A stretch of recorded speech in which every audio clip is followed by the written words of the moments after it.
सब मेरे साथ। वंदे मातरम, वंदे मातरम, वंदे मातरम। सुजलाम सुफलाम मलयज शीतलाम सच्च श्यामलाम मातरम, वंदे मातरम, वंदे मातरम। हमसे तुमसे मिलकर बना देश प्यारा, देश प्यारा। धर्म मजहब में यूं ना इसको बांटो, सांझी संस्कृति से बंधा देश सारा, देश सारा। एक है हम सभी, एक ही राष्ट्र है हमारा। वंदे मातरम, once again, हे वंदे मातरम।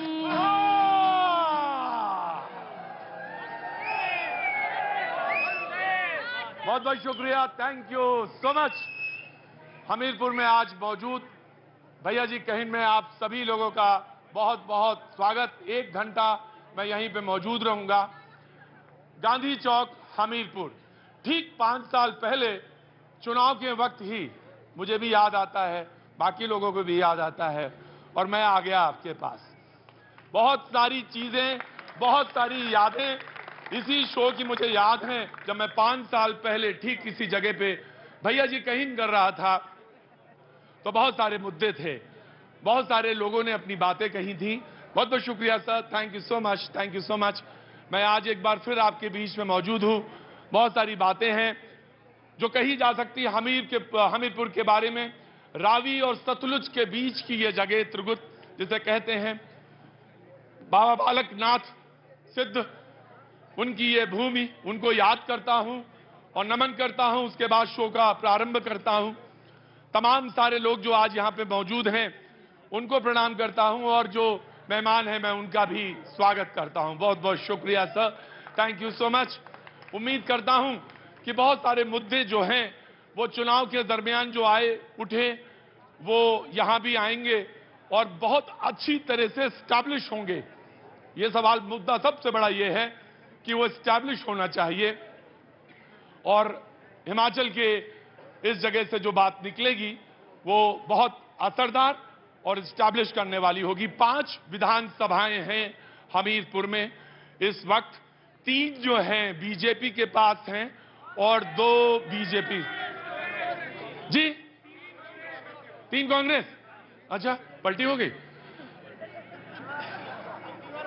3 कांग्रेस के पास हैं, 2 बीजेपी के पास हैं।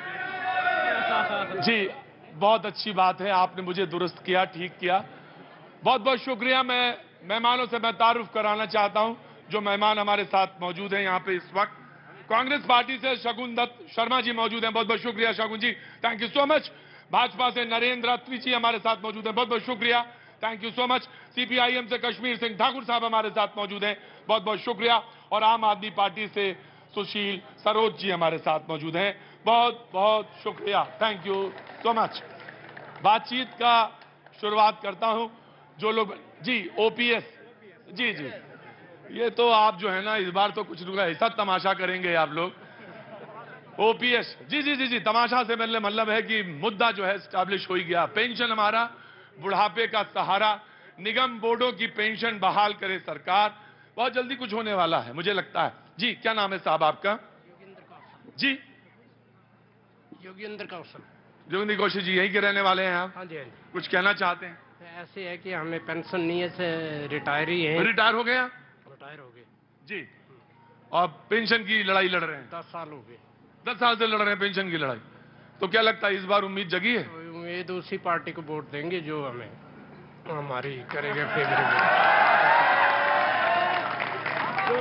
हक की बात सुनेगा हाँ, उसी को वोट देंगे। उसी को वोट देके। गजब है जनता भी, मौका देख के वार करती है। कह रहे अब आए हो पहाड़ के नीचे। हाँ जी, हाँ जी, हाँ जी, मौका देख के चौका मार। बिल्कुल साहब, मौका देख के चौका मारते हैं आप। जी बाबूजी, मैं आपके पास भी आ गया जी, आ रहा हूं जी। मैं ये कहना चाहता हूँ कि बेरोजगारी का जो मुद्दा उठाया है और महंगाई का, उसमें मैं यही कहना चाहता हूँ कि अगर देश को सुरक्षित रखना है, फौज को हथियार देने हैं, तो आपको महंगाई भी सहनी पड़ेगी और सारा कुछ सब ठीक हो जाएगा। लेकिन ओपीएस का मुद्दा भी बहुत बड़ा मुद्दा है इस चुनाव में। जी, तो आपका कहना है कि महंगाई भी सहनी पड़ेगी? देश को मजबूत बनाना पड़ेगा। मजबूत बनाना पड़ेगा तो महंगाई भी सहनी पड़ेगी। ऐसा करो, थोड़ा आसमान पे बैठो जाके, वहां से उतरी। कैसे सुनूंगा तुम्हारी बात? एक एक करके बोलने दो, आऊंगा। क्या कह रहे हैं? हाँ बताओ, आ गया, आ गया जी। देश को हथियार देने पड़ेंगे। मैं सुरेश चंद्र उप्पल जी। उप्पल जी, आप बोलो, क्या नाम है आपका? मेरा टोनी ठाकुर। टोनी ठाकुर। हाय हाय, टोनी ठाकुर। आओ बाबूजी, खड़े होइए, खड़े होइए बाबूजी, खड़े होइए। आगे पिछले कुंभ के मेले में हम और आप बिछड़े थे और अब मिले हैं दोनों लोग। क्या नाम है आपका? अमर सिंह। अमर सिंह। अमर सिंह। आ रहा हूं टोनी ठाकुर, खड़े रहो, आ रहा हूं। अमर सिंह, अमर सिंह जी क्या काम करते हैं? हम मिस्त्री का काम करते हैं। मिस्त्री, राजमिस्त्री, मिस्त्री है ना? राजमिस्त्री। राजमिस्त्री। रोज मिलते हैं मुझे राजमिस्त्री, कल भी मिले थे मुझे, आज भी मिले राजमिस्त्री। तो कुछ कहना चाहते हैं? हम तो यूपी रहते हैं ना, हाँ? यहाँ पे यूपी के हैं ना। हम तो यूपी के हैं। यूपी में कहां से? बरेली। बरेली से। बांस बरेली। उसके आगे शाहजहांपुर, उसके पीछे रामपुर है ना, मुरादाबाद, वहीं के बरेली। कितने साल हो गए यहाँ? यहाँ हो गए करीब 32 साल। 32 साल। और क्या उम्र हो गई? है जी, क्या उम्र हो गई? उम्र है 60। 60 लगते नहीं हो भी जी। आया हाजी टोनी जी, बोलिए। देखिए, अंकल जी बोल रहे हैं कि महंगाई भी सहनी पड़ेगी अगर देश की सुरक्षा और अखंडता की बात है। मैं सबसे पहले इनसे कहना चाहता हूं कि हमीरपुर को जो वीर भूमि के नाम से जाना जाता है, यहां से तकरीबन हर परिवार से एक आदमी जो है वो सैनिक होता है। लेकिन आप लोग देखेंगे कि अग्निवीर योजना ये लेके आए, हजारों युवा यहां से जो था, जो एआरओ हमीरपुर है उसके अंडर 45,000 युवा जो थे हर साल बढ़ती देखते थे। इस बार केवल 30,000 युवाओं ने देखी, 15,000 का घाटा वहां पर युवाओं ने सहा। का रिजल्ट आया है सिर्फ 236 युवा जो है वो चयनित हुए हैं। तो अग्निवीर 4 साल के बाद वो क्या करेंगे? पहले ही बेरोजगारी की दर आपके सामने कितनी है। जी जी जी जी जी, आया आया आया आया आया, एक एक करके मैं सुनता रहा जी। हाँ जी, क्या बोल रहे थे, बताइए। ऐसा रहा तो पकौड़े बेचेंगे।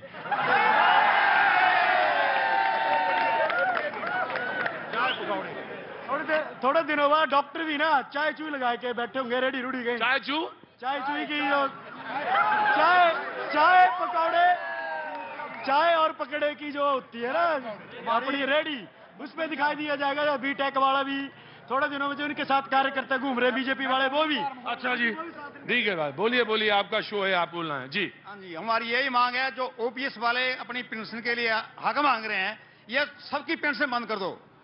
ये सब जी 1 से लेकर 100 तक की बंद कर दो। यहाँ कोई विधायक है जो बोल रहा है अगर मैं जीत के आऊंगा मैं अपनी पेंशन भी छोड़ दूंगा, तनख्वाह भी लगा दूंगा। जो यहाँ पर पहले से भी चाहे बीजेपी के हैं, कांग्रेस के हैं, मैं भी बीजेपी का हूं, मैंने भी इनका साथ छोड़ दिया, क्योंकि इन बच्चों ने क्या करना है आगे। जो 18 साल का भर्ती होगा 22 साल में आएगा, यहाँ पर तलवार और एके चलेंगे, जैसे पाकिस्तान ये सऊदी अरब में कर रहे हैं। तो इन बच्चों के खातर हम ये कहना चाहते हैं कि इनकी अग्नि इन्हें चाहिए, फुल सर्विस होना चाहिए। जी, बहुत अच्छी बात है, खड़े होइए। आप पेंशन जानते हैं? हाँ, क्यों नहीं जानते हैं। पेंशन जानते हैं? आपको नहीं चाहिए? नहीं, हमें कहाँ मिल रही है। हमें कहाँ मिलेगी? क्यों? वो 60 साल मिला तब मिला। 60 साल वाली बात मिलेगी, वो वाली नहीं मिलेगी पेंशन जो सब लोग मांग रहे हैं, लड़ाई लड़ रहे हैं। पता नहीं। 60 साल वाली तो मिल ही जाएगी, अगर मौका लग गया बाबूजी, तो वो भी अगर दांव लग गया तो मिल जाएगी। खड़े हो, तुम्हें नहीं चाहिए?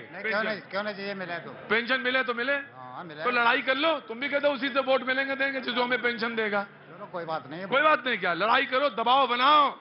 राजनीति तो सिर्फ दबाव का खेल है। जिसके पास जितना दबाव आया बाबूजी आया, आपके पास तो पैंट और सूट भी है। मैं तो इनकी बात कर रहा था, ये जो राजमिस्त्री हैं, इनके पास कोई पेंशन नहीं है। वही है सामाजिक सुरक्षा वाली, दांव लगेगा तो मिल जाएगी, नहीं लगेगा तो वो भी नहीं मिलेगी। ठीक है ना? आप वो लोग जो पढ़ लिख के गए हैं वो ध्वस्त गांठते हैं कि पेंशन मिलेगी। आप लड़ाई नहीं लड़ पाते, लड़ाई लड़ना सीखो। आए बाबूजी आपके पास, मेहमानों की तरफ रुख करता हूं जी। हमीरपुर विधानसभा क्षेत्र के युवा बल्लेबाज ने यह घोषणा कर दी है कि अगर युवा बल्लेबाज कौन?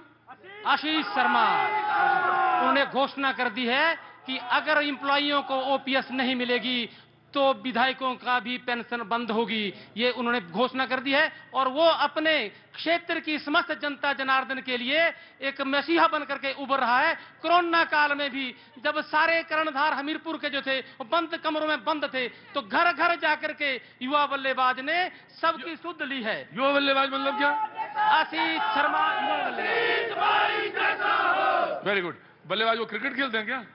राजनीति के मैदान में क्रिकेट खेलने के लिए उतरे हैं, जो कांग्रेस और भाजपा को चारों खाने चित कर देंगे, ये हमारा मानना है, पूरे हमीरपुर विधानसभा क्षेत्र की जनता का मानना है। आजकल बड़ा जबरदस्त खेल चल रहा है। एक आदमी खड़ा होता कहता मैं कह रहा हूं। अरे मैं क्या कह रहा हूं, वो हमीरपुर थोड़ी ना कह रहा है। जनता कह रही है। अच्छा आप ही जनता हो गए पूरी। गजब बाबूजी। आप भैया पाजी इनको लाद के ले चलो हर जगह, ये हर एक ही चीज के बारे में बता दिया करेंगे। Thank you so much sir, बहुत बहुत शुक्रिया, थैंक यू जी। मैम आपका क्या परिचय बताइए? मैं जीना बनियाल पाटिल हमीरपुर की एक निवासी हूँ जी। क्या काम करती हैं आप? मैं गवर्नमेंट सेक्टर में गवर्नमेंट सेक्टर में, तब तो फिर वही ओपीएस वाला होगा। हाँ जी, ओपीएस है सर, ओपीएस है, ओपीएस है। एक बात और है बहुत महत्वपूर्ण यहाँ की, हमीरपुर में खास तौर से और हिमाचल में मैं आया, और वो ये है कि ज्यादातर सरकारी कर्मचारी हैं तो एक 2 से 3% का हिस्सा बैठता है, और वो सरकार बनाने में भी और सरकार गिराने में भी बड़े सक्षम हैं। तो दबाव की तो मैंने कहा कि राजनीति चली रही है। क्या ले आई? मिठाई ले आई हैं? अरे बाप रे बाप, इतने क्वेश्चन। है। हाँ जी बोलिए, आगे आ जाइए, पास आ जाइए जी। वाह क्या बात है, क्वेश्चन लेके आ गई जी। मैं आ रहा हूं साहब जी।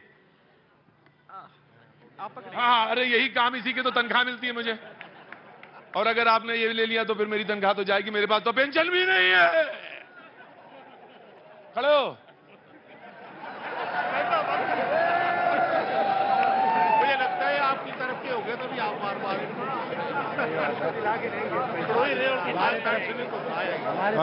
अब आपकी आपने करके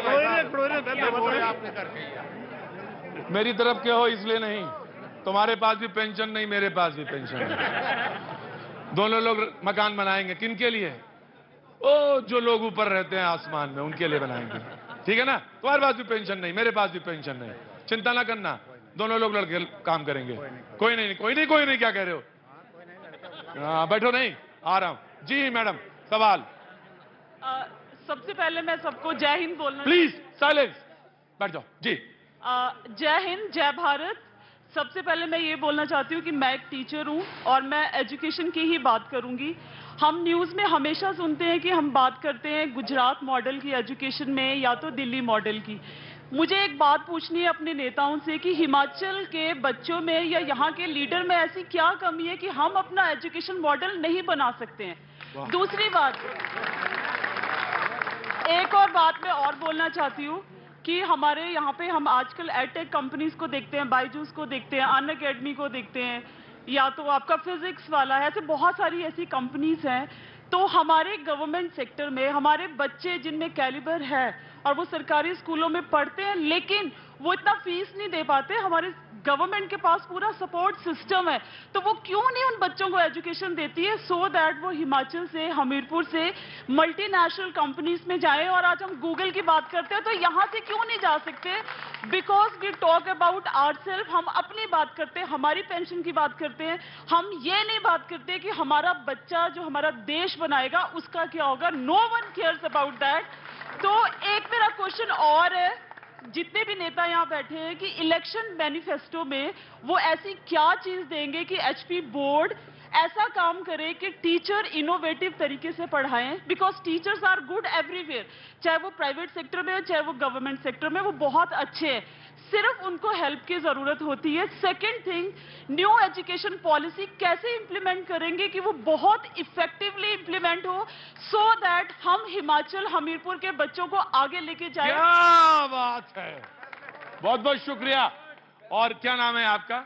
मेरा नाम दीपा शर्मा है। दीपा जी, यहीं पे हमीरपुर में ही टीचर हैं आप? मैंने वैसे 16 साल हिम अकेडमी में पढ़ाया है। अभी मेरा अपना चैनल है जीके बाय दीपा, मैं बच्चों को कोचिंग देती हूँ अच्छा। Free of cost.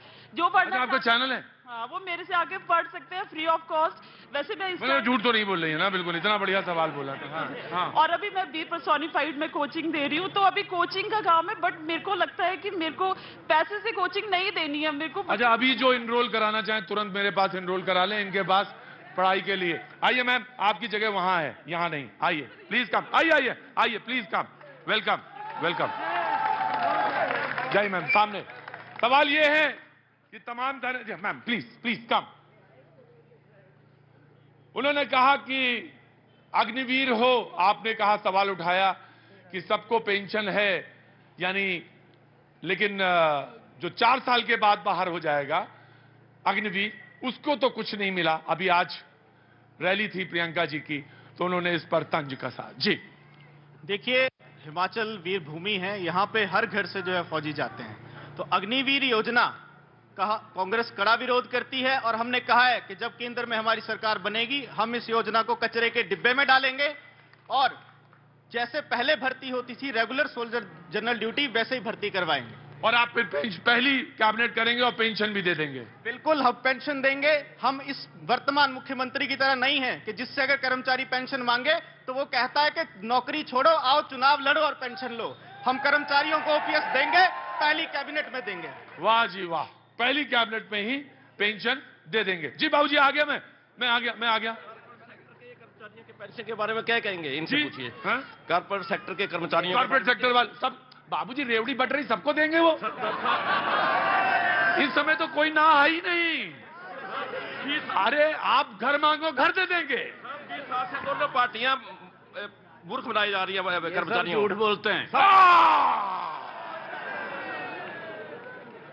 घर मांग लो, सबको एक एक घर मिल जाएगा। अरे आप जो मांगो मिलेगा। इस समय तो सबसे अच्छा मौसम है। जी मैं आया, BJP will respond to this question. जी सर, मेरा क्वेश्चन है कि क्या नाम है सर आपका? मेरा नाम संसार चंद कतना और मैं छोटा सा संसार सिंह, संसार चंद कतना जी। आपका छोटा सा? मैं व्यापारी वर्ग से हूँ। हाँ, हाँ। और सेल्फ एम्प्लॉयड आपको भी पेंशन चाहिए?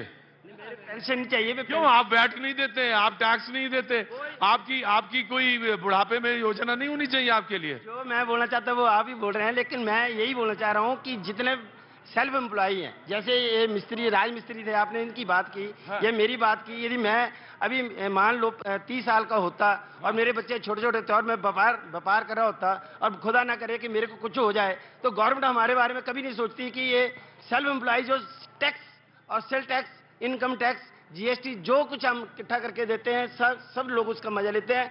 उनके लिए सरकार क्या सोच रही है? वाह, देखिए वाह, व्यापारी भी खड़े बैठे, क्यों खड़े हो? तुम क्या सोच रहे हो? तुम टैक्स नहीं देते? तुम भी टैक्स देते हो? पैसा नहीं, टैक्स कहां से दें? अरे कैसे नहीं, इनको इनकम टैक्स वाले नहीं है हम। टैक्स तो तुम भी देते हो, सामान खरीदते हो तो टैक्स देते हो, सारा टैक्स देते हो, लेकिन पेंशन नहीं है तुम्हारे पास। कैसे आए pension? Will respond, BJP will respond. जी सबसे पहले तो जैसा कि हमारे काफी साथियों ने कहा, अग्निवीर को लेकर, हमीरपुर वीरों की भूमि है, हिमाचल वीरों की भूमि है। वो अभी 2-3 साल से नहीं बनी। जब से राष्ट्र का अस्तित्व है तब से हिमाचल वीरों की भूमि है। और रही सैनिकों के कल्याण की बात, तो केवल अग्निवीर का विषय नहीं है। जब कारगिल युद्ध हुआ था तो सबसे पहले इस देश के प्रधानमंत्री श्री अटल बिहारी वाजपेयी जी ने यह पहली बार सुनिश्चित किया था कि जो भी हमारे देश का, हमारे प्रदेश का नौजवान शहीद होगा, उसके पार्थिव शरीर को उसके घर तक सम्मान सहित पहुंचाया जाएगा। ये पहला विषय।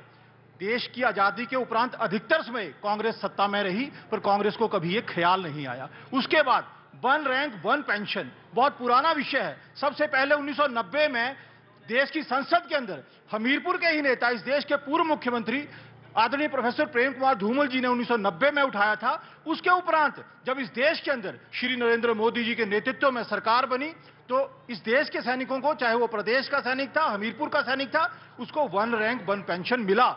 हजारों करोड़ रुपया जो था सैनिकों के खाते में गया। और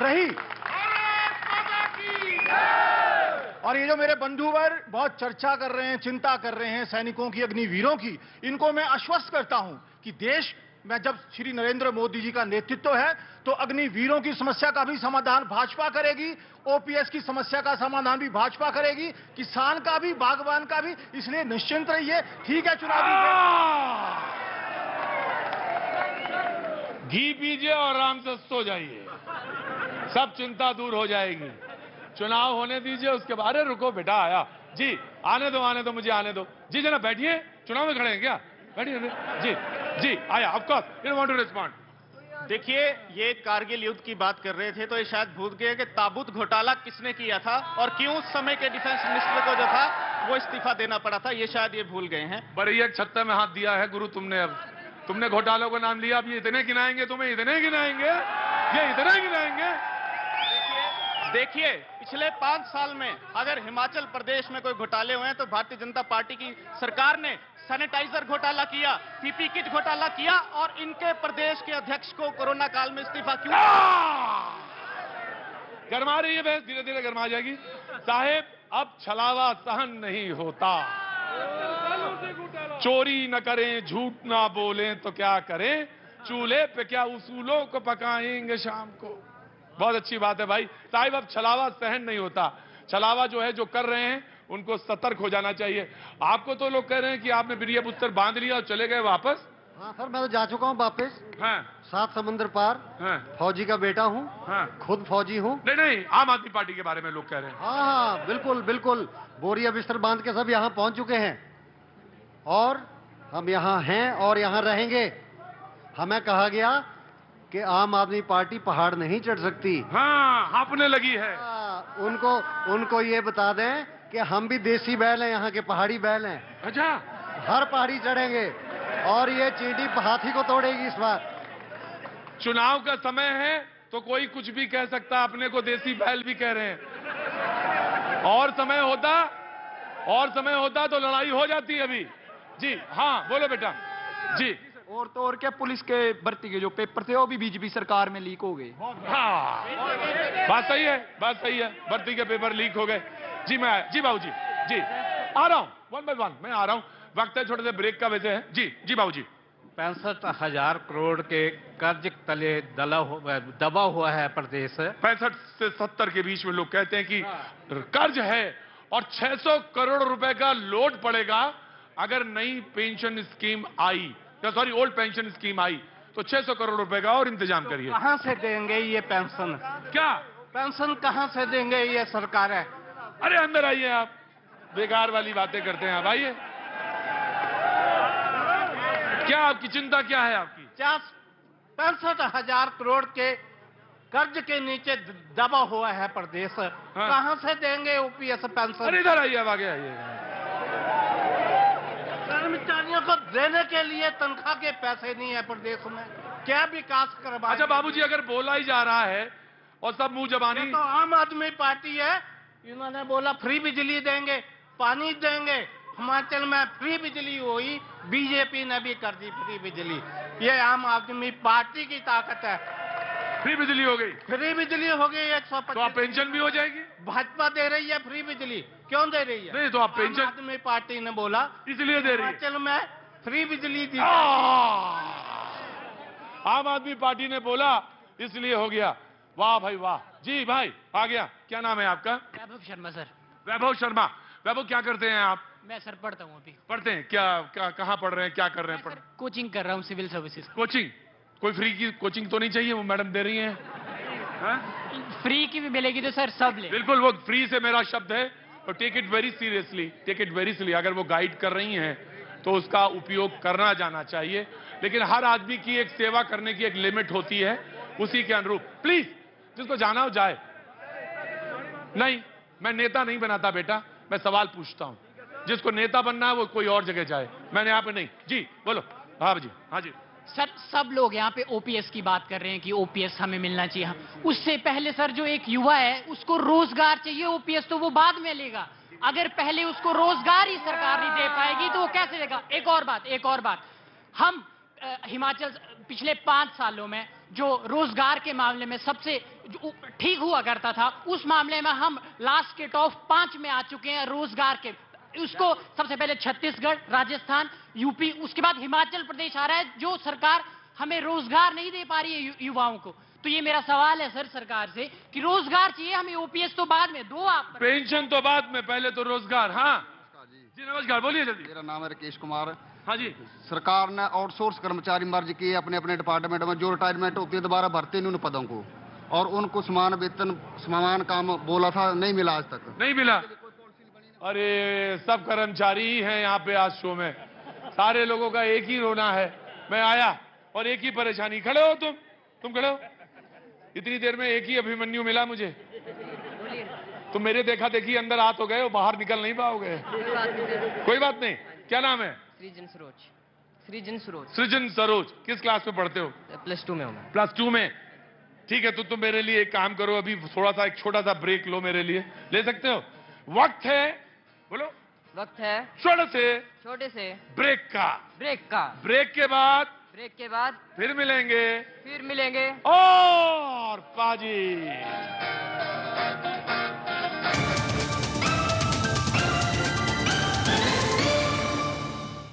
क्या सनातन आस्था का यह अमृतकाल है? ये हिंदुत्व का अमृतकाल हो सकता है, मुसलमानों का आपातकाल है। हम स्थान की बात कर रहे हैं। स्थान क्या मतलब है आपका? अयोध्या में रामलला विराजमान है, थे और सदैव रहेंगे। हिंदुस्तान की संस्कृति तो ये है कि एक ही घाट पर शेर और बकरी पानी पी। अभी भी बकरी घुर्रा रही है। जब से बकरी वाले शेर अब शेर हो गए हैं, धमक चलत रामचंद्र हालत लंकनी। जी। लड़के की मौत, 3 घायल, घटना का सीसीटीवी वीडियो आया सामने। राजस्थान के जयपुर में तेज रफ्तार कार ने 5 गाड़ियों को टक्कर मारी। हादसे में स्कूटर सवार बाल बच गया। इसका वीडियो वहां लगे सीसीटीवी कैमरे में रिकॉर्ड हो गया है। उत्तर प्रदेश के गाजियाबाद में फैक्ट्री में भीषण आग लग गई। आग में एक आदमी फंस गया, जिसे फायर ब्रिगेड कर्मचारियों ने मुश्किल से बचाया। बिहार के दरभंगा में बिजली के पोल में हुए शॉर्ट सर्किट से लगी भीषण आग, कई घर जलकर राख। ग्रामीणों ने भारी मशक्कत के बाद आग पर पाया काबू। भारी नुकसान की जताई जा रही है आशंका। वहीं बिहार के बक्सर में गोदाम में लगी भीषण आग। आग से लाखों रुपए का सामान जलकर राख। फायर ब्रिगेड की टीम ने भारी मशक्कत के बाद आग पर पाया काबू। यूक्रेन का रूस पर पलटवार। यूक्रेन की सेना ने रूस के ठिकानों पर FH-70 155 mm होवित्जर से किया अटैक। हमले का वीडियो किया जारी। ताइवान सीमा के आसपास बढ़ी चीन की गतिविधियां। ताइवान के रक्षा मंत्रालय का दावा, 8 सैन्य विमानों और 3 जहाजों को किया गया ट्रैक। अफगानिस्तान के फैजाबाद में बुर्का नहीं पहनने पर छात्राओं की गई पिटाई। सुरक्षा कर्मी ने हंटर से छात्राओं की पिटाई की। इसका वीडियो अब आया सामने। यूक्रेन मीडिया का बड़ा दावा, रूस काउंसिल के सदस्य ने एक बच्चे पर चढ़ाई कार। घायल बच्चा अस्पताल में भर्ती। घटना के बाद आरोपी फरार। घटना का वीडियो हुआ वायरल। और वहीं ऑस्ट्रेलिया में अपने होटल के कमरे का वीडियो बनाने पर विराट कोहली ने जताई नाराजगी। कहा, फैंस की ऐसी खुशी से लगता है डर। किसी अनजान ने कमरे का वीडियो बनाकर सोशल मीडिया पर किया था पोस्ट।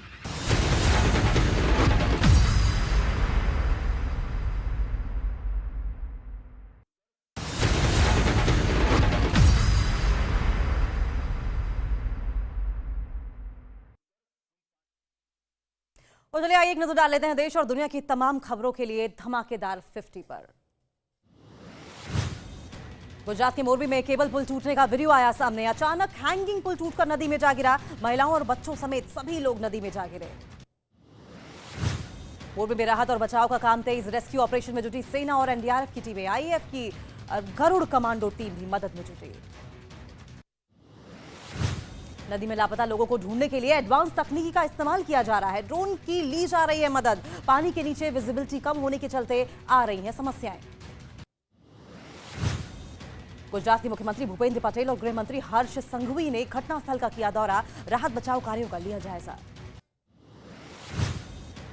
गुजरात के मोरबी में केबल पुल टूटने से 134 लोगों की मौत, कई लोग घायल। प्रधानमंत्री ने मुख्यमंत्री भूपेंद्र पटेल से ली हालात की जानकारी। मोरबी हादसे में घायलों को सिविल अस्पताल में कराया गया भर्ती। राजकोट के अस्पताल में भी घायलों के इलाज के लिए इमरजेंसी वार्ड बनाया गया। राजकोट समेत कई जगह के डीएम ने संभाला मोर्चा। मोरबी हादसे में बीजेपी सांसद के 12 रिश्तेदारों की भी मौत। राजकोट से बीजेपी के सांसद हैं मोहन भाई कुंडरिया। मोरबी हादसे की जांच के लिए सरकार ने बनाई 5 सदस्यों की कमेटी। रख रखाव करने वाली कंपनी के खिलाफ गैर इरादतन हत्या और लापरवाही का केस दर्ज। मोरबी हादसे पर मुआवजे का ऐलान। मृतकों के परिवार वालों को पीएम रिलीफ फंड से 2-2 लाख रुपए का मुआवजा। राज्य सरकार भी मृतकों के परिवार वालों को 4-4 लाख का मुआवजा देगी। मोरबी पुलिस ने पुल का रखरखाव करने वाली कंपनी के 9 कर्मचारियों को हिरासत में लिया है। एटीएस, राज्य खुफिया विभाग और पुलिस की जगह जगह छापेमारी में पकड़े गए। केवड़िया में मोरबी हादसे पर पीएम मोदी भावुक हो गए। बोले, मेरा मन करुणा से भरा हुआ है। मैं एकता नगर में हूं, पर मेरा मन मोरबी के पीड़ितों से जुड़ा हुआ है। दिल्ली के सरदार पटेल स्कूल के कार्यक्रम में गृह मंत्री अमित शाह ने किया शिरकत। मोरबी घटना में मृतकों को दी श्रद्धांजलि। पीड़ित परिवार के प्रति अपनी संवेदनाएं की व्यक्त। मोरबी हादसे पर रक्षा मंत्री राजनाथ सिंह ने भी गहरा दुख जताया। बीजेपी के राष्ट्रीय अध्यक्ष जेपी नड्डा ने संवेदना व्यक्त की और घायलों के जल्द स्वस्थ होने की भी कामना की।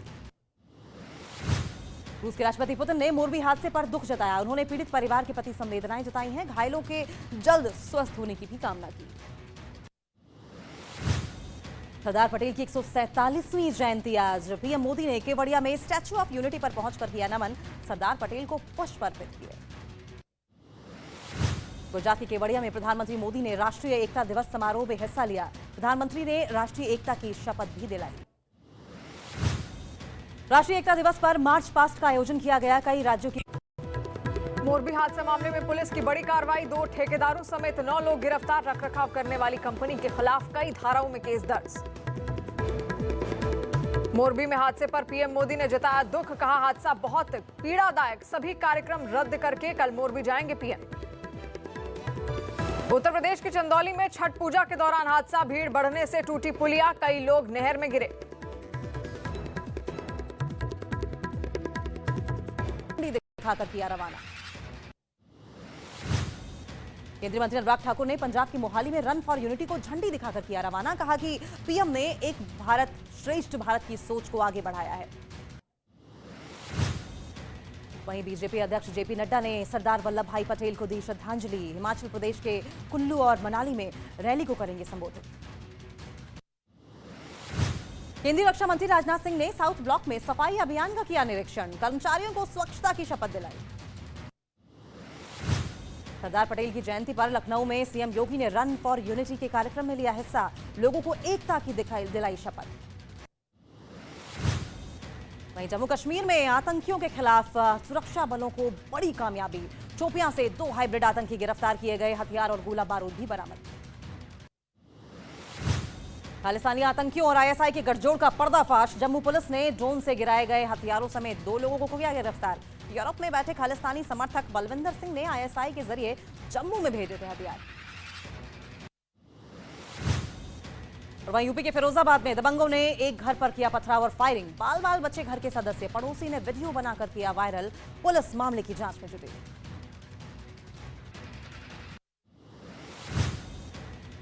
हरियाणा के नूह जिले में निकाय चुनाव के दौरान जमकर हुआ बवाल।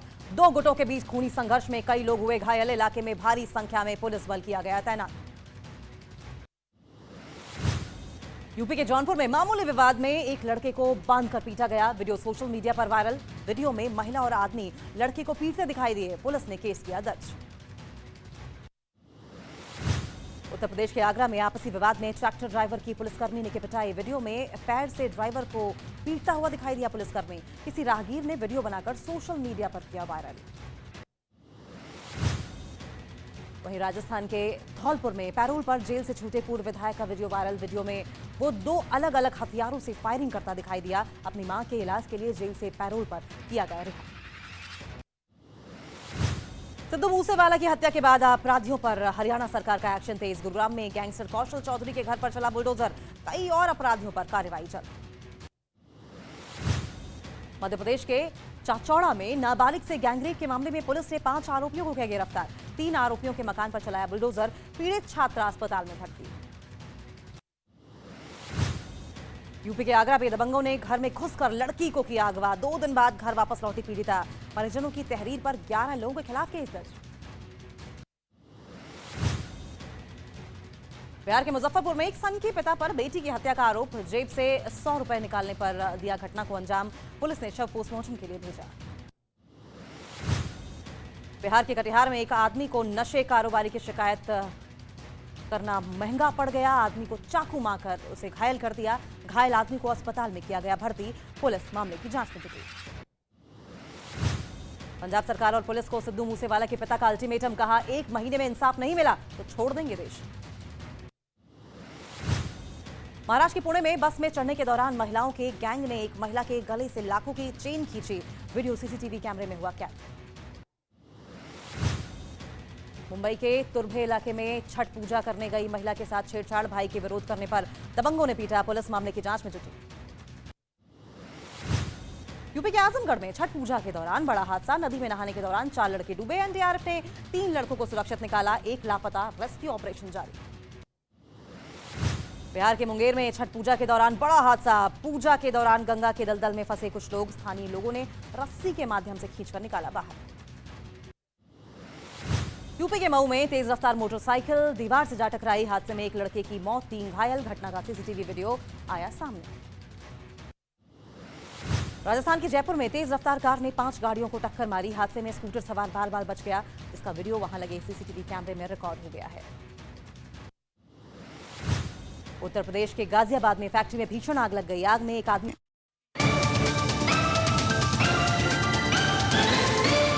गहन में जनता करती मन की बात।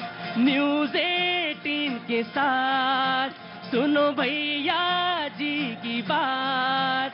अजी न्यूज़ 18 के साथ सुनो भैया जी की बात। भैया जी कहन में जनता करती मन की बात। अरे भैया जी कहन में जनता करती मन की बात। नेताजी तैयार, यहाँ जनता भी तैयार। अजी नेता है तैयार, यहाँ जनता भी तैयार। भैया जी और पाजी मिलकर पूछे रोज सवाल। बहुत बहुत शुक्रिया, थैंक यू सो मच। एक बार फिर से हमीरपुर में तमाम सारे लोगों के साथ बातचीत का एक मौका। और ये आधा घंटा जो मेरे पास है इसमें आपसे बहुत सारी बातचीत का मैं चाहता हूं जनता बोले, लेकिन मेरे पास पैनल में अभी 1 लोग हैं जिन्होंने अपने को इंट्रोडक्शन नहीं हुआ है, जिनका इंट्रोडक्शन हुआ है, मुद्दा उन्होंने एस्टैब्लिश नहीं किया है, सीपीआईएम के नेता। मैं उनको पहले मौका देना चाहता हूं और उसके बाद फिर बातचीत का सिलसिला जोड़ लेंगे। पहले आप जी जनाब, मैं आया। सर मैं बात करना चाहता हूं पिछले 5 वर्षों में हमीरपुर के लिए क्या हुआ। 5 वर्षों में हमीरपुर के लिए क्या हुआ? पूरी सुनना। हाँ, एक फुटपाथ का काम था, वो भी पूर्णतः नहीं हुआ। जितना बना है वो पैदल चलने लायक नहीं है। बस स्टैंड नहीं बना है, जिस वजह से ट्रैफिक जाम अक्सर लगा रहता है। एम्बुलेंस की गाड़ियां अक्सर फंसी रहती है वहां पे। एक शॉपिंग कॉम्प्लेक्स बनाया गया बस स्टैंड के पास। 12 बेरोजगार कर दिए गए, 12 दुकानदार जो 35 से 40 वर्षों से वहां अपनी रोजी रोटी कमा रहे थे, उनको धक्केशाही से, तानाशाही से बाहर कर दिया गया। उनको दुकान नहीं दी गई। मैं कोई भी बात गलत नहीं कर रहा हूं। एनआईटी हमारी बहुत पुरानी है, काम हुआ है, लेकिन पिछले 5 वर्षों में हमीरपुर के लिए कोई काम नहीं हुआ जो आईआईटी बन जानी चाहिए। हमीरपुर मेडिकल कॉलेज की बात करें, जो हॉस्पिटल बन रहा है, मेडिकल कॉलेज बन रहा है जोल छप्पड़ में, जो लेकिन बना हुआ है, वहां पे बिल्कुल भी सुविधाएं ना के बराबर हैं। हर किसी पेशेंट को, जरूरतमंद बंदे को टांडा रेफर कर दिया जाता है। रास्ते में कई लोगों ने दम तोड़ दिए हैं। आपके सामने ये उदाहरण, कहीं भी किसी से पूछ। मैं आपका नाम जानना चाहता हूं सर। मेरा नाम जुगल किशोर। जुगल किशोर जी, जी जगल व्यापारी हैं आप? जी, सामान्य व्यापारी हूं मैं। और जी जी मैं जानना चाहता हूं, मैं से मेरा मतलब है वो सवाल पूछा गया हमीरपुर की तरफ से कि आखिर हमीरपुर के लिए क्या हुआ। सर आपका टाइम शुरू होता है। Now you can start now. Hamirpur में सबसे बड़ा मुद्दा है आज रोजगार का।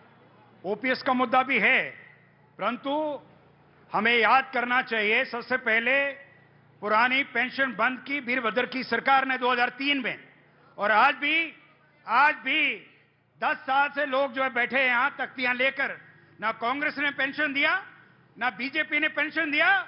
जयराम ठाकुर बोलते हैं कर्मचारियों को चुनाव लड़ो पेंशन लो, और आज लोग बता देंगे तुम्हें कि पुरानी पेंशन हमें चाहिए, इसके बिना कोई गुजारा नहीं है। आज जो है फौज के साथ बड़ा धोखा हुआ, सब लोगों को बरगलाया है इन्होंने। पहले कहा 1 रैंक 1 पेंशन देंगे, आज कर दिया 9 रैंक 9 पेंशन 4 साल के लिए। सारा में भर्ती हो 22 साल में घर आ जाओ। और पूरे हमीरपुर जिला में कोई इंडस्ट्री नहीं है। एक उद्योग मंत्री रहे किसी जमाने में, 2 बार मुख्यमंत्री रहे, एक शराब की फैक्ट्री है बीजेपी के नेता की टिक्कर में, और कोई फैक्ट्री यहां पर नहीं है। रोजगार चाहिए, रोजगार चाहिए। स्कूलों में जगह खाली है, वहां मास्टरों की भर्ती नहीं है। बीएड किए हुए बच्चियां जो है मनरेगा कर रही हैं, मनरेगा कर रही हैं। मनरेगा में 100 दिन का काम नहीं मिलता। सरकार कहती है कि आप अगर 17 साल में भर्ती होते हैं, 22 साल में बाहर आते हैं और 1.25 करोड़ रुपए आपको मिलता है, तो ऐसी कौन सी नौकरी है जिसमें इतने पैसे मिल जाएंगे अगर अभी में? 1.25 करोड़ नहीं मिलता है, झूठ का पुलिंदा है। मैं तो सवाल पूछ लिया, बस मैंने आ रहा हूं जी, आ रहा हूं। मैंने तो सवाल पूछ दिया। Now the debate is open. सारे आपके साथ मैंने से देख लिया जी। भाई साहब क्या नाम है आपका? भाई जी बलदेव सिंह नाम है मेरा। बलदेव जी कहाँ के रहने वाले हैं आप? मैं यही हमीरपुर का रहने हमीरपुर के। और आपका मुद्दा उठाऊंगा मैं। मेरा मुद्दा? अरे क्या बात है जी। आपका ईपीएफ कटता है जी, 12% आपका ईपीएफ कटता है। हाँ जी। और 12% कंपनी डालती है जी। जी। वो सारा पैसा इकट्ठा होकर कहाँ जाता है? ईपीएफओ के पास जाता है जी। मैं गवर्नमेंट एम्प्लॉई है, लेकिन मैं मुद्दा आपका उठा रहा हूँ। हाँ जी प्लीज मैम बैठ जाइए जी। वो जो 12% आपका कटता है और 12% कंपनी का कटता है, वो ईपीएफओ के पास जाता है। हाँ। जब आप रिटायर होते हैं तो आपको 60% मिल जाता है, 40% की वो पेंशन लगाते हैं। हाँ। लेकिन वो पेंशन आपको मिलती है, आपकी वाइफ को मिलेगी, उसके बाद आपके बच्चों को वो पैसा नहीं मिलेगा। वो पैसा किसका है? आपका है या कंपनी का है? ईपीएफओ का क्या लेना देना उस पैसे? अच्छा वेरी गुड, आपने सवाल पूछ लिया। और ये सबका मुद्दा है, जितने भी प्राइवेट कर्मचारी है सबका मुद्दा है जी। बिल्कुल आपने पूछा। एक बात बताओ भाई, हिमाचल में जितना दिमाग पेंशन और नौकरी में लगाया जाता, मुझे लगता है पूरे देश भर में इतना दिमाग कहीं और लगाया ही नहीं जाता। हर दूसरा आदमी यहाँ फौज में है और हर घर में व्यक्ति ये सोच रहा कि पेंशन कैसे आ रही है। भाई बताओ, गजब है भाई। नहीं यहाँ हमीरपुर में नहीं, मैं तो पूरे हिमाचल में हर आदमी जो है पेंशन नौकरी, पेंशन ज्यादा सोच रहा, नौकरी कम सोच रहा। अरे जनाबे अली क्या नाम है हुजूर? मोहम्मद दीन। जनाब कहाँ के बाशिंदे हैं? जी यहीं के रहे हैं बाशिंदे? नहीं सर, हाँ? कश्मीर का। कश्मीर के। तो आना हुआ होगा ठंड में इधर। जी सर। क्या ले आए इधर इस बार? आया क्या सर, बचपन हुआ वहाँ पे और यहाँ ही जिंदगी गुजारी है। बचपन हुआ वहाँ, जिंदगी यहाँ गुजार रहे हैं। क्यों हुजूर, ऐसा क्यों? मजदूरी करता हूँ सर। मजदूरी करते हैं यहाँ पे हमीरपुर में। और रहने वाले कश्मीर में कहाँ के रहने वाले हैं? पुंछ डिस्ट्रिक्ट। पुंछ के। ओ अच्छा। तो यहाँ कितने सालों से हैं? सर 38 साल हो गए। 38 साल हो गए। जाना आना होता है? हाँ जी सर। जी। यहीं की रिहाइश यहीं हो गई है? बच्चे बच्चे यहीं हैं? नहीं सर, घर में। घर पर है पुंछ में। जी कुछ आपकी भी बात करेंगे, जरूर करेंगे। जी जनाब। मेरा जो मुद्दा है थोड़ा हटके है सर। हाँ प्लीज सर जनाब। जी जी मुद्दा हटके है। हाँ जी बोलिए। आज का क्या परिप्रेक्ष्य है कि जो हमारे जो सरकारें हैं वो मैक्सिमम जो है रेवड़ियां बांट रही हैं। हाँ। और हम लोगों की जो मानसिकता है वो लालची प्रवृत्ति की हो चुकी है। आप मानते हैं पब्लिक लालची है और सरकारें वोट बैंक की राजनीति करके उनको लूट रही है। कैसे लूट रही है? क्योंकि हमारा टैक्स पेयर का पैसा जो है सरकारें बेकार की योजनाओं के ऊपर खर्च कर रही है आज की डेट में। जैसे बेकार योजना कौन सी? कई योजनाएं हैं सर, ऐसी योजनाएं हैं जिनका मतलब हम नाम लें तो मतलब कई चीजें खड़ी हो सकती हैं। सरकार जैसे सरकार ने कहा कि मैं नाम ले लेता हूं। जैसे सरकार ने कहा बेसहारा योजना, ये लचर योजना है। बिल्कुल सर, लूप होल है इन योजनाओं में। जब इम्प्लीमेंटेशन स्टेज पे कोई भी योजना इम्प्लीमेंट हो रही है तो उसका जो कार्य प्रणाली है निचले स्तर पर वो सही नहीं हो रही है। Of course Congress, the debate is open now. जी कोई भी बोल सकता है। देखिए अभी भाई साहब ने हमीरपुर की हेल्थ सर्विसेज के बारे में बात की, बहुत अच्छी बात की, हमीरपुर का जो मेडिकल कॉलेज है, ये 2014 में जब केंद्र में यूपीए की सरकार थी और यहाँ कांग्रेस की सरकार थी, हमने सैंक्शन करवाया। पर जैसे भारतीय जनता पार्टी की सरकार आई तो इस कॉलेज में अभी 8 डिपार्टमेंट तो चल ही नहीं रहे हैं। अच्छा। और हमारा यहाँ पे जो है, जब कोरोना काल आया तो हमारे नदौन के विधायक सुखविंदर सिंह सुक्खू जी ने अपनी निधि से आरटीपीसीआर मशीन इस कॉलेज में लगवाई। भारतीय जनता पार्टी के जो लोग थे वो तो भ्रष्टाचार करने में मशगूल थे। अभी जो हमारे यहाँ से कैंडिडेट हैं डॉक्टर पुष्पेंद्र वर्मा, वो खुद पेशे से डॉक्टर हैं, उन्होंने भी कोरोना काल में जो है वो लोगों की सेवा की है। हमारा हमीरपुर के हेल्थ सर्विसेज को बनाने के लिए एक विजन है और हमारे कैंडिडेट लोगों ने कहा कि बीजेपी के नेता ऑक्सीजन बांट रहे थे। तब देखिए, भारतीय जनता पार्टी के प्रदेशाध्यक्ष को इस्तीफा देना पड़ा था उस समय पीपीई किट। जनाब, मेरे छोटे भाई कोई नहीं आया, धीरे से बोल रहा है कोई जी। मेरे छोटे भाई भूल रहे हैं हाँ। कि इनको सुक्खू जी का जो मेडिकल हेल्प है वो तो याद रहा, पर श्री अनुराग ठाकुर जो हमारे यहाँ सांसद भी हैं 4 बार के और केंद्रीय मंत्री भी हैं, उन्होंने गाड़ियां भर भर के जो सहायता यहाँ भेजी, चाहे वो मेडिकल इक्विपमेंट थे, दवाइयां थी, सैनिटाइजर थे, वो इनको याद नहीं रहे। बाकी इनको ये याद रहता है कि यहाँ घोटाला हुआ, पर इनको ये याद नहीं रहा कि कोरोना काल में जब पूरे विश्व के अंदर त्राहिमाम मची हुई थी तो देश की सरकार ने और प्रदेश की सरकार ने अच्छा काम किया। जी जनाब जी रुको। हाँ जी। हर साख पे उल्लू बैठा है, हाले गुलिस्ता क्या होगा। हाँ। भाजपा हो कांग्रेस हो, सगे भाई हैं, एक सिक्के। कोई काम नहीं हुआ 65 साल में, मैं आपको कह रहा हूं। हम यहीं के बसिंदे हैं, लोगों में बहुत आक्रोश है। ये सब जुमले लगाए जा रहे हैं, किसने हॉस्पिटल बनाया, किसने कुछ बनाया। ना डॉक्टर हैं, अगर डॉक्टर हैं तो मशीनें नहीं है, मशीनें हैं तो दवाई नहीं है। और जो उसके सामने जो प्राइवेट वाले हैं उनके पेट मोटे हो रहे हैं, हॉस्पिटल सारे बंद पड़े हैं। हॉस्पिटल सारे बंद पड़े। अरे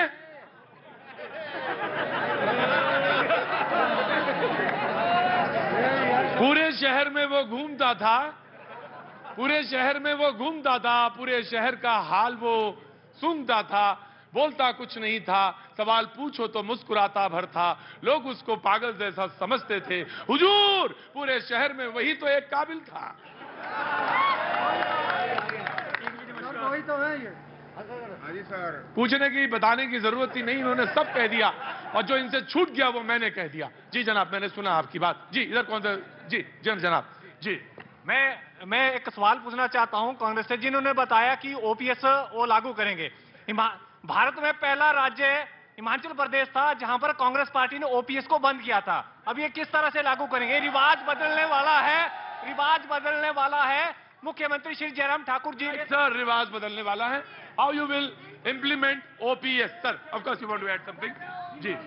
कांग्रेस और भाजपा की नीतियों में कोई अंतर नहीं है। न्यू पेंशन स्कीम कांग्रेस लाई, उसके बाद बीजेपी लाई, आउटसोर्स कांग्रेस लाई, फिर बीजेपी लाई। ये दोनों सगी बहनें हैं, कोई अंतर इनमें नहीं है। राइट। इसके बाद हाँ जी, आप कैसे ओपीएस आप कैसे लागू करेंगे? आ गया, नाराज ना हो। हाँ जी। देखिए, पहले अपनी नॉलेज अपडेट करें। ओपीएस को बंद करने का जो प्रस्ताव था वो 2003 में तत्कालीन मुख्यमंत्री प्रेम कुमार धूमल इकोनॉमिक रिफॉर्म्स के नाम पे विधानसभा में लाए थे।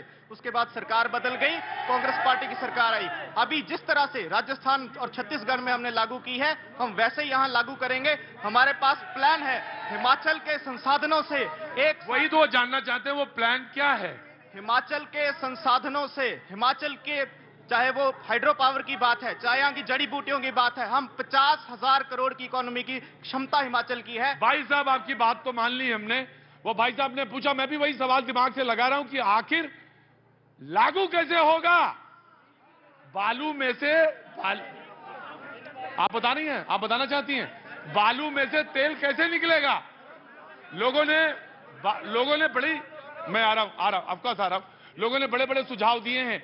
किसी ने कहा कि अपर लिमिट लगानी चाहिए पेंशन में, किसी ने कहा कि लोअर लिमिट कम से कम 10,000 रुपए होनी चाहिए, सो दैट कि लोगों का जिनको एक्चुअली में जरूरत है उनको 10,000 रुपए महीने पहुंचे। लेकिन होगा कैसे, यही जानना है। भाई साहब ने कहा कि भाजपा और कांग्रेस सगी बहनें हैं। हाँ। पूरी दुनिया को पता है, हिमाचल को, पूरे देश को पता है कि वामपंथ और कांग्रेस का क्या संबंध रहा है। रही भाजपा की बात, आपने हाँ जी, हाँ आ गया। हाँ जी, एक है दोनों। कौन सगी बहनें हैं ये? कौन? कम्युनिस्ट और कांग्रेस सगी बहनें। आज तक गजब है। कोई कह रहा है कि वो दोनों सगी बहनें हैं, कोई कह रहा है कम्युनिस्ट और कांग्रेस सगी बहन है। जी नाउ प्लीज कंप्लीट। बाकी इन समस्याओं का समाधान किसके पास है? वो उसके पास है जिसकी दृढ़ इच्छा शक्ति है, जिसकी नेतृत्व क्षमता ठीक है। और ये किसकी है? ये पूरा देश जानता है कि भारतीय जनता पार्टी ही ये सारी चीजों का समाधान कर सकती है। भाई साहब ने इंडस्ट्रियलाइजेशन की बात करी। सभी को पता है कि हिमाचल प्रदेश में श्री अटल बिहारी वाजपेयी जी ने स्पेशल पैकेज बद्दी को दिया था, जिसको कांग्रेस ने यूपीए की जब सरकार आई थी वापस कर दिया था। अभी पिछले केवल 10 दिन पहले देश के सम्मानीय प्रधानमंत्री जी ऊना आए थे, जिन्होंने बल्क ड्रग पार्क के नाम से एक पैकेज हिमाचल को दिया, जिसमें हजारों करोड़ रुपया इन्वेस्ट होगा और हमारे युवाओं को रोजगार मिलेगा। जी मैं आया जी जनाब बोलिए। सर मेरा प्रश्न भाजपा के प्रवक्ता जी से है कि 3 मार्च 2022 को जब कर्मचारी अपना हक मांगने शिमला गए तो डंडे बरसाए गए, पानी की बौछारें की गई, क्यों? और दूसरा प्रश्न, मेरा प्रश्न है कि लागू कैसे होगी ओपीएस? वो भी हमने इनको सुझाव दिया सरकार को, प्रदेश के मुख्यमंत्री को दिया कि 24% शेयर एक कर्मचारी का काटा जाता है और वो बम्बे में बैठी हुई शेयर मार्केट की कंपनी एनएसडीएल को दिया जाता है। बहुत बड़ी डील है, ये डील बंद हो, हर कर्मचारी को ओपीएस मिलेगी। मैं आ गया हुजूर, आ गया, मैं कहीं नहीं जा रहा, मैं आप ही के पास हूं। मैंने कहा कि जितना दिमाग हिमाचल में पेंशन के लिए लगाया जा रहा है, यकीन मानिए हुजूर आली, इतना तो कहीं लगाया ही नहीं जा रहा है। बिल्कुल एक नई गंगा निकल सकती है और इतना पेंशन पे दिमाग लगा दिया गया है। ओए हर आदमी, छोटा हो बच्चा हो, काहे पे चर्चा चल रही है आज? Sir OPS. लोग कहते हैं कि जवानी से पहले जो है बुढ़ापा नहीं आना चाहिए। हमें माफ करना बेटा, खैर कोई बात नहीं। ये बताओ कि आज स्कूल गए थे कि नहीं? सर गया था मैं, बिल्कुल। तो मेरे यहाँ कहाँ रहते हो?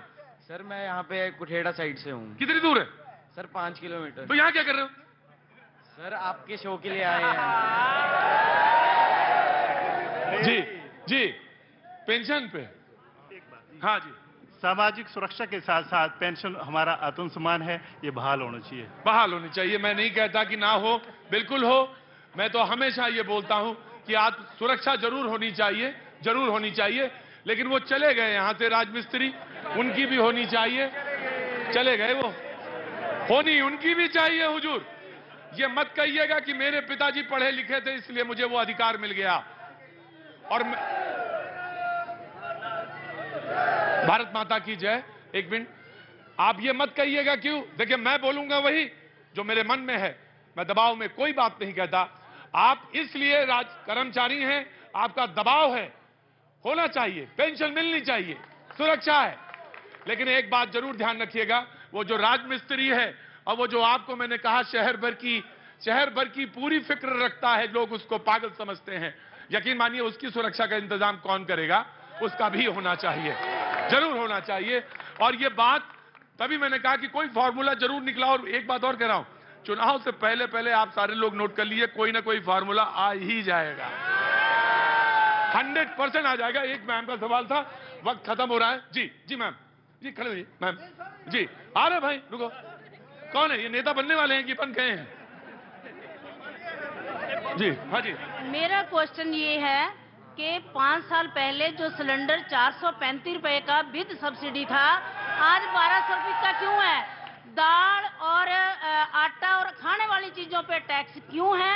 ये मैं भाजपा के प्रवक्ता से पूछना चाहूंगा। बिल्कुल, आपका महंगाई का सवाल है, बिल्कुल जायज सवाल है। मैं आया, बिल्कुल आया। जी खड़े हुई है। क्या नाम है आपका? मेरा नाम अंशुल है और मेरा क्वेश्चन ये है कि इस टाइम पे जितनी भी अनएम्प्लॉयमेंट रेट हमारा 9.24% है।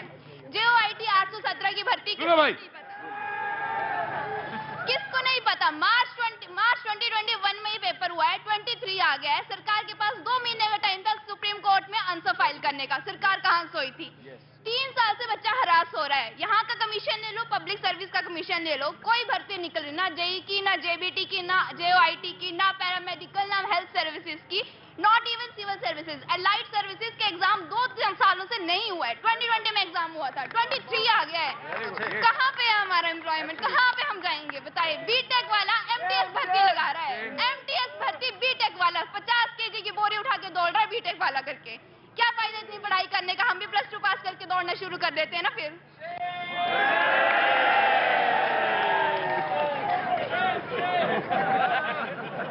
क्या चमक है उसकी आंखों में? खड़े हो जरा, क्या चमक है ना? जब वो बोल रही थी तुम उधर ही देख रहे थे मेरी तरफ, तुम ही नहीं देख रहे थे, मैं भी उसको देख रहा था ध्यान से। उसकी आंख में जो चमक थी, एक सांस में सवाल रखने का जो हिम्मत और जज्बा था, मैं उसको सलाम करता हूं। और सवाल तुम्हारा बिल्कुल जायज है, कि बिल्कुल जायज सवाल है, और जो जायज सवाल है उसको ना कहा जाए। बाबूजी माफी के साथ मैं आ गया जी।